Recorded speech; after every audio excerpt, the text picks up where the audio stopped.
wear my hat this way. Yeah. Hello, YouTube friends and internet buddies and whoever you are out there that watches my channel. I have a visitor. I think is it Christmas almost? I have a visitor. Say hello. Hello. Stephen Schallenberger is, Hello. look, we're almost like brothers in our shirts. Look at that. His shirt is almost the same as my shirt. He likes sitting beside my blackhead. You know, I call that my blackhead.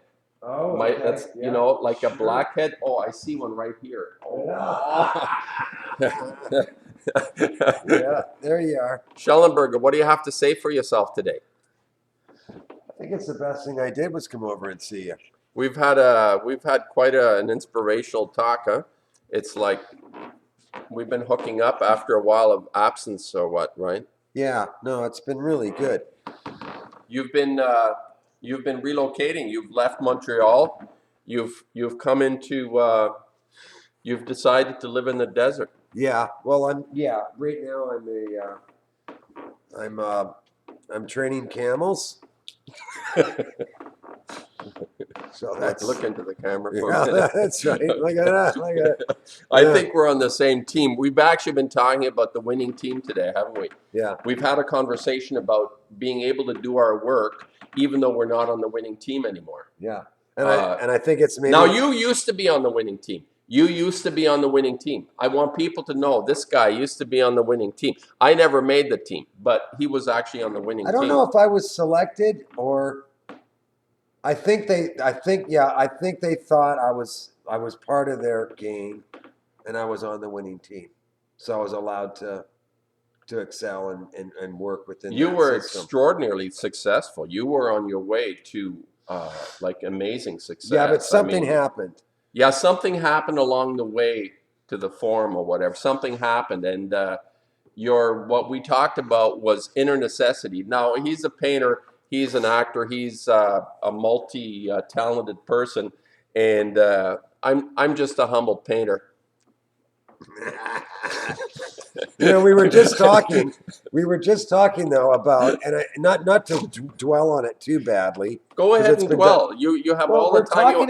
You can even sit on my table. No, you can dwell. You can do whatever. It's just the silence is deafening. Oh, coming from people that are on the team, right? Whether they be Redfords or even old fucks that are ready to die, like a Nicholson. And like you're living in this insane world where all you really have to do is go outside your house and look up. You can see your chemtrails. We know what's going on with the food. There's cancer cures. I mean, you know, until you get cancer, you're not really thinking about it. And then you get cancer and it's like, now thank God for like the internet and people like us and other people. Oh my God, there are cures. There's your baking soda, molasses cure. Get your body alkalined, right? Detoxification, deep tissue cleansing, Bernard Jensen, right? Yes, all those things. Rick Simpson oil, all these things. That's out there. But the doctors, the guys driving around in their nice cars. Now, I can't imagine every doctor is like once, you know, Dr. Evil. Let's just kill them. But why is it that, you know, like he's big on evil today. He's been trying to explain because it's the only thing that makes sense to me on some level. I don't think that there's humans that, and I think there's some subhuman species that's like running this this ball we call Earth. And I guess the thing with like for example with the medical thing. If you're a doctor, okay, you feel like you're somewhat entitled because you graduated McGill and you're considered very intellectual, very smart, right? And you're very good and you've got a wife and you've got a trophy wife, but you still have children. You dissected corpses. You dissected corpses even. Yes, you've certainly got the vocabulary. Everyone's told you you're the brilliant one, and in your family, oh my God.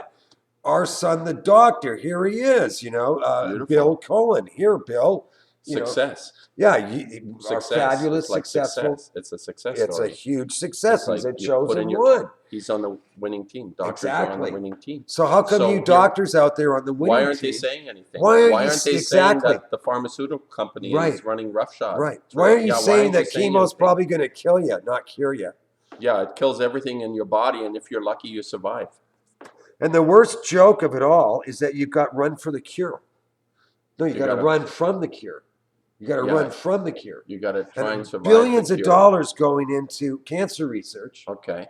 Never amounts to anything. All right, now he's like, you know, I mean, he could go on for hours. And the other thing, so I was saying with the Nicholson that's dying. Come on, Jack Nicholson. Come on, Robert Redford. But what did you say? Why doesn't he say anything? Why don't you say anything?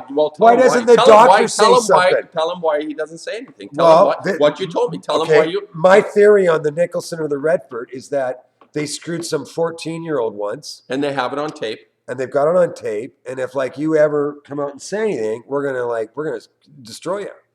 So if let's just hypothetically, and I don't remember, I never screwed a 14-year-old. Let's say I'm some dirtbag actor who pretends to be this humanitarian guy, environmentalist, and oh yes, they do have me on tape as screwing this 14-year-old. I figure if I'm on the verge of dying, I'm going to be dead in a year or two anyway.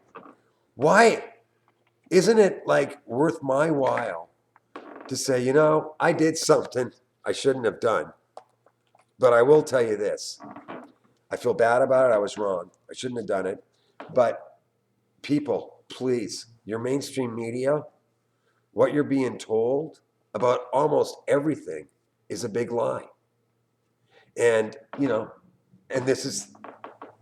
I'm wearing the tie. Yeah, I see that. Yeah, this is, I think what you just expressed, what he talked about is the people that are part of the club that they have something on these people. I mean, there's no explanation. If things are falling apart around you and you keep your mouth shut, they got something on you. And that's the noose. No noose is good news, people. Remember, no noose. And what are they worried about? They're like 80 years old. Dead? It's like whatever. So their image will be tarnished after they're dead. I figure if you're some goof that was a perverted prick and you screwed a 14-year-old like, I don't know, Polanski, whatever, why not just come clean and go, yeah, I did that. But I will say this, man, everything in this world that you're told, it's the opposite.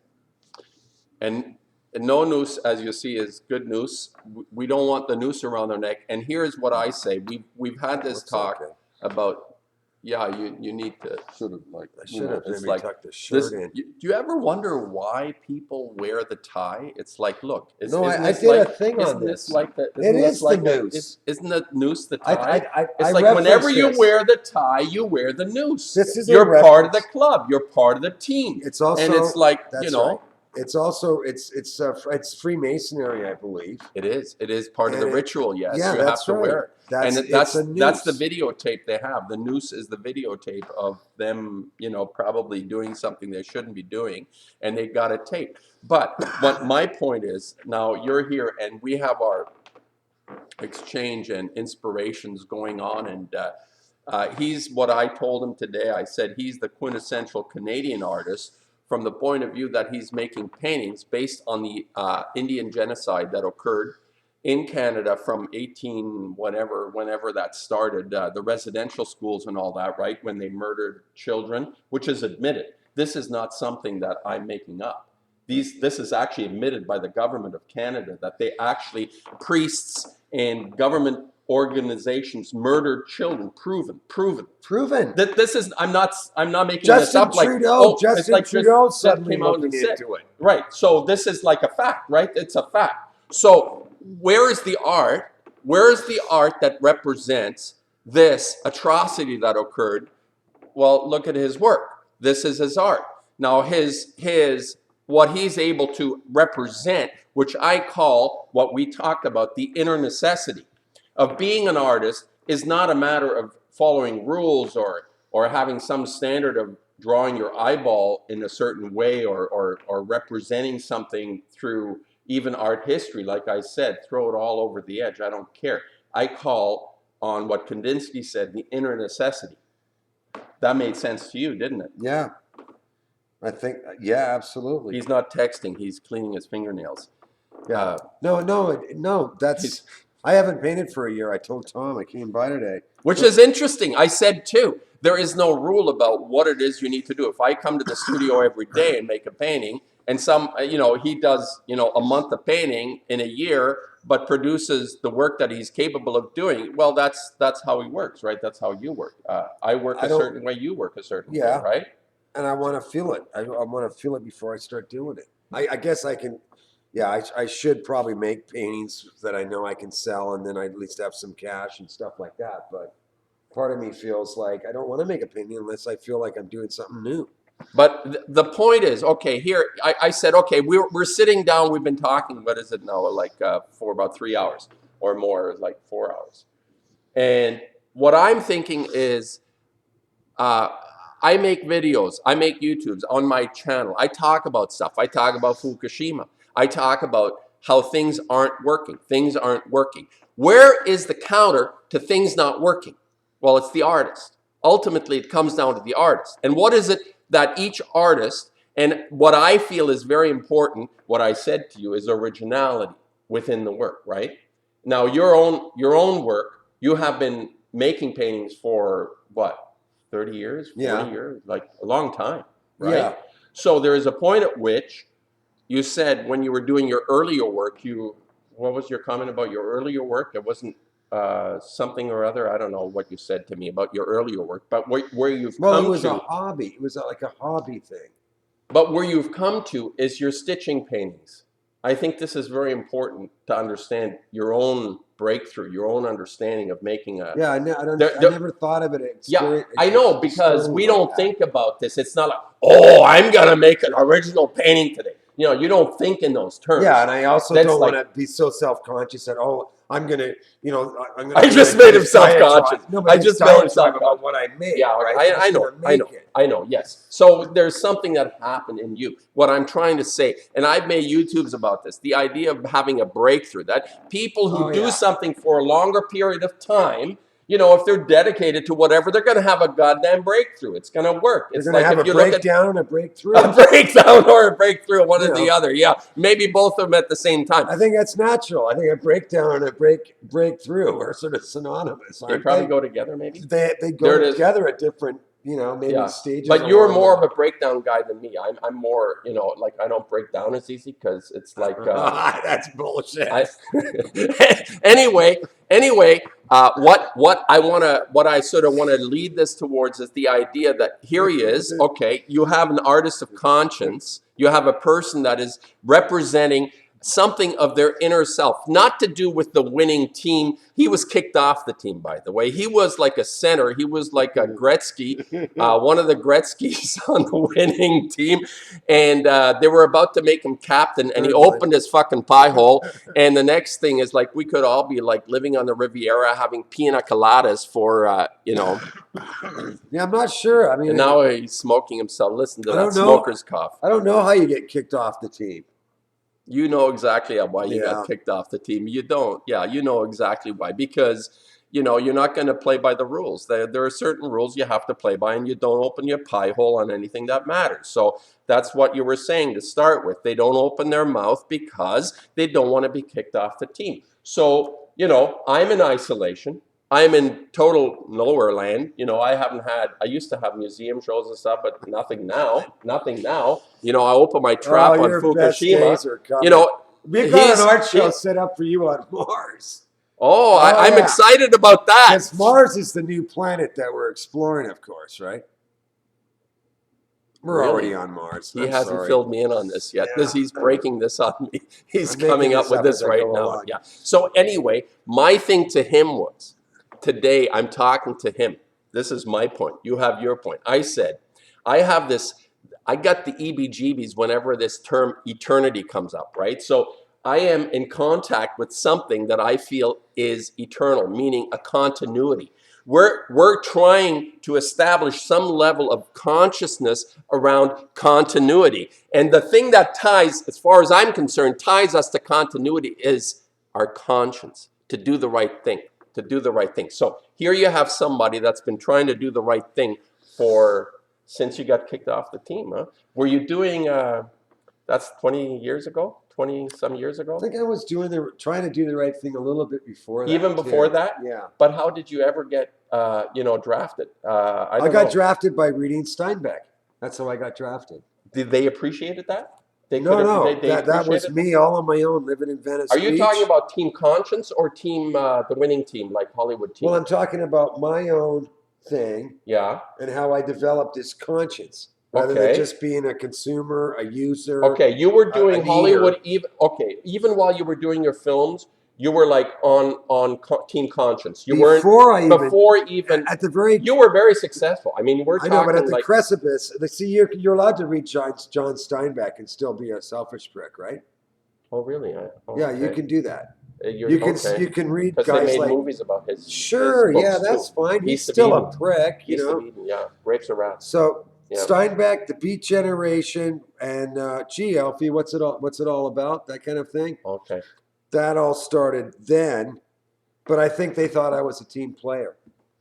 And you fooled them, and I didn't even fool them. I just didn't know I wasn't a team player. Okay. Oh, that's interesting. You didn't even know because it's your inner necessity just comes out, whatever that is. The same thing that makes Tom make a painting. Right. No matter what, you do it, right? But you don't do it for some moral code. No, it's like you have to do it. Some priest told you. Right. There's none of that morality shit involved, right? You just do. Yeah, we wear the noose of conscience, I guess. That's sort of. So what's baffling for us, and I'll leave on this note, I will. He'll stay. What's baffling for me is these people that do have some media attention, right? Yeah, this is baffling. Yes, it is. Wow, it's confusing. Like, silent, you know. Yeah, that is disturbing. Actually, it's not beyond baffling. It's disturbing that there wouldn't be one that break ranks. You know, it's like in any of those halls of power, whatever you want to call them. Not even one person. I can't think of one person that has broken ranks. Barbara Boxer on the U.S. Senate did try, and they keep putting up Ron Paul as somebody, but, Well, there's the odd celebrity that'll say something like Brad Pitt will talk about the bankers. Well, you got your $500 million, right? Yeah, tucked away. You've got your opulent lifestyle all sewed up. Yeah. Oh, so you're a good guy, are you? Like there'll be lots of tricks and coming. People will be speaking out about one. But it's so like usual suspects. It's almost like the usual. How can you can't go wrong on naming the bankers, right? They're like right. Usual suspects. Safe. It's like Casablanca, you know. It's like right. safe, totally safe. It's like usual suspects, right? So Brad Pitt, is let's get rid of the noose. You don't want the noose. Yeah, I can say honestly, fuck you, Brad Pitt. Yeah, it's fuck you, Hollywood. Fuck you, all these people that have known for way longer than probably Tom and I about what the plan is, what's going on, why all this crap has happened with our environment, the chemtrails, and pharma, Fukushima radiation, endless, right? It's just the abuse, the kids are being sacrificed every day, all the time. All this destruction, what I call the culture of death. I've called it the culture of death. So everybody fits in their own way. You're either, what did Baby Bush say? You're either with me or with the terrorists. And you're either with us or the terrorists.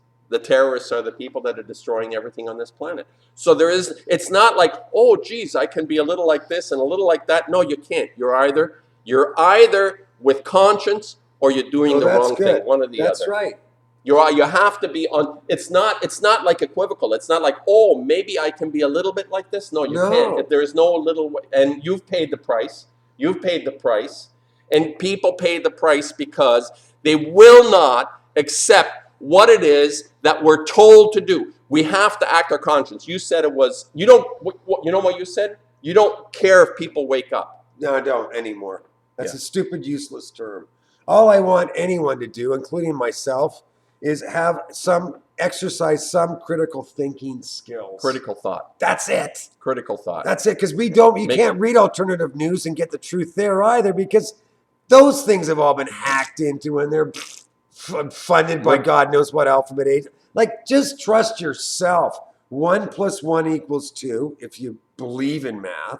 And it's like, use your own critical thinking. Like, how could equal this? And why would that make sense? Geez, Al Qaeda or whatever, they blew up to 9/11, right?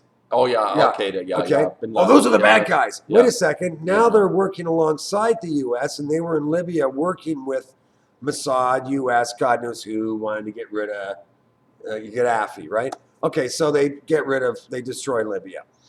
Now all of a sudden there's ISIS, but I thought our enemy were those other guys.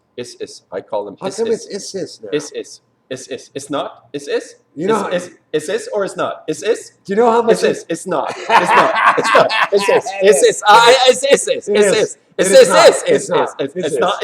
It's not. Yeah. And if you Google Steven Schellenberger, what comes up on Google in the first 4 searches is like Steven Schellenberger is.